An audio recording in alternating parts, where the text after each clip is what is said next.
Top of the morning to you. It's the Ray-Man. Hey, this is why I got projects today. Well, it's cheap.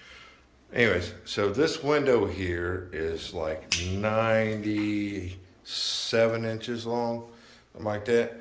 Well, they got two blinds in here, and these blinds are kind of expensive to replace.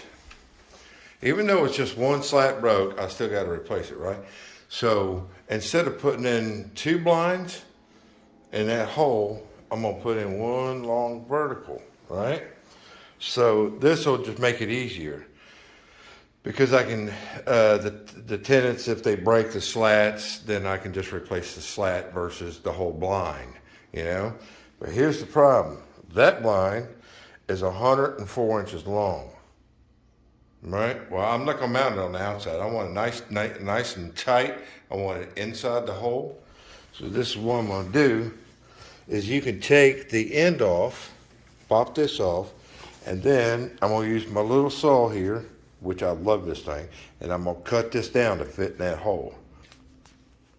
That will save a lot of time and trouble because I can mount this in that hole, and I can replace the slats if they get broke. You know what I'm saying? Now, here's the other problem was I would have to order a custom blind to fit there, right?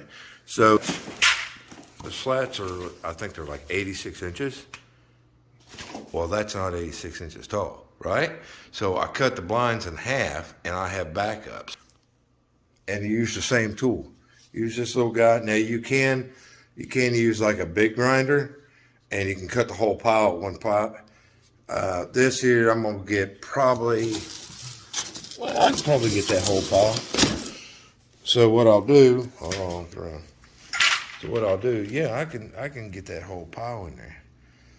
So what I'll do is I'll measure it out, and then I'll cut it to fit, and then I'll have an additional blind slats. Now, you can, because you know you got to have the little hole there for the slat to lock into place. Easy trick, hole punch. Perfect every time. So just a little trick for the job. Okay, so I was able to cut that excess off of there and put the tip back on. There's 3 screws that hold that on.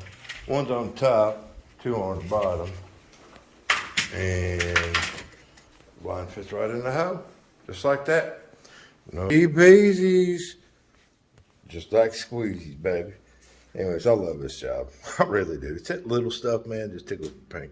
Anyways, have a good day. So while I mounted those are supposed to be like wall mounts, but that's a window. I can't do that. You know what I'm saying? I can't go through that. So what I did was I just spin that around, put the edge on the window, ran a 2.5 or 2-inch screw up in there, pinched it real good. And that way I can move it around. That's what I'm saying.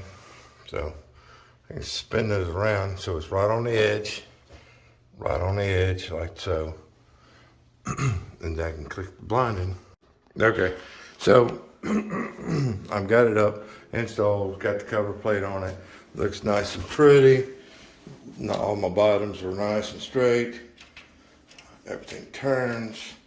Here's the only thing, if it blade slips, you'll get stuff like this. It takes a second to clean it off with the blade. No big deal. Here's the other thing, which I forgot. So I cut 10 inches off of the end, right?